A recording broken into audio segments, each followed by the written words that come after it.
Parce que le développement économique se joue avant tout sur le terrain, Alès Agglomération a décidé d'organiser des rencontres pour mettre en avant les entreprises qui font le territoire.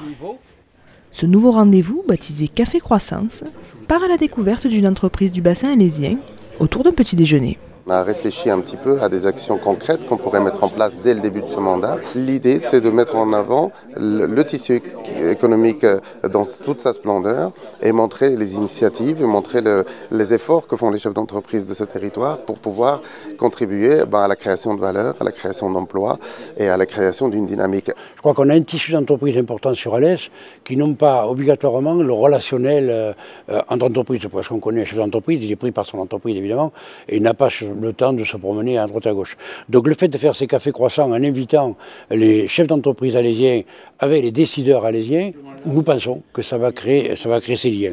À l'initiative du président de l'agglo et du maire de la commune qui reçoit, les chambres consulaires, agences de développement Alès Myriapolis, élus, écoles des mines, entre autres collèges d'experts, se réuniront au sein d'une entreprise locale, tous secteurs confondus, afin d'initier des pistes de travail et d'échanger sur les grands thèmes du territoire entre acteurs du monde économique. Nous savons que sur Alès, nous avons entre 15 millions et 20 millions d'euros de sous-traitance qui partent à l'extérieur du bassin d'Alès. Donc je crois qu'entreprise, en les faisant rencontrer les uns et les autres, il est possible qu'entre eux, certains se passent les marchés de ces sous-traitances. Donc ça ferait quand même une plus-value pour le bassin d'Alès. C'est Bastide Diffusion à Saint-Privat-des-Vieux qui a accueilli ce premier café croissance. Cette entreprise centenaire et familiale, bien ancrée sur le territoire, spécialisée dans l'art de la table, et qui emploie une centaine de personnes, est un exemple de réussite et de participation au développement économique du bassin.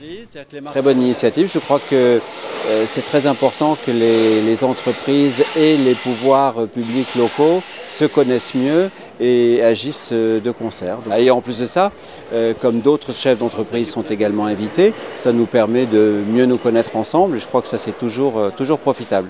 Objectif atteint pour cette première rencontre, de bon augure pour les prochaines, et plein fer dans l'axe 2 du projet de territoire qui vise à dynamiser l'économie locale et favoriser les initiatives et la promotion des activités existantes.